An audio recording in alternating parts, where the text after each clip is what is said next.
Hello everyone, welcome back to another video, and this time I'm going to show you all the details in the project page. Let's get started. So as I showed you in the previous video, when you create a new contact and a new project and click on create, then software opens up this page for you. So the idea of this page is to gather all the information on that specific project. So as you can see, you have a quick overview, have a general overview of this project. You have the contact information over here, you have the address, the quotes you've made, or if you want to just create a new quote, you can just click on this button and create a new quote for the client, as well as the form. So you're able to just choose a form for your client, and by clicking on create, you create a new form for that. You have all the documents attached to this specific project, as well as all the notes.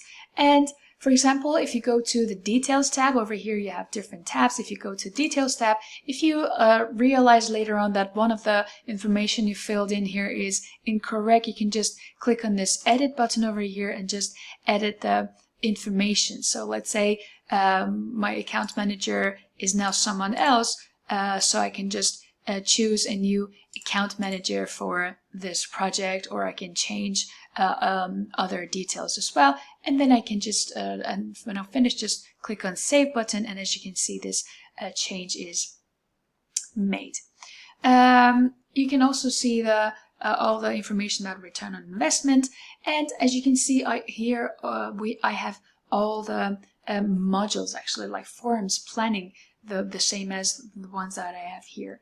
And so this gives you the possibility to have all the information under that project all in one place and be able to easily have access to them.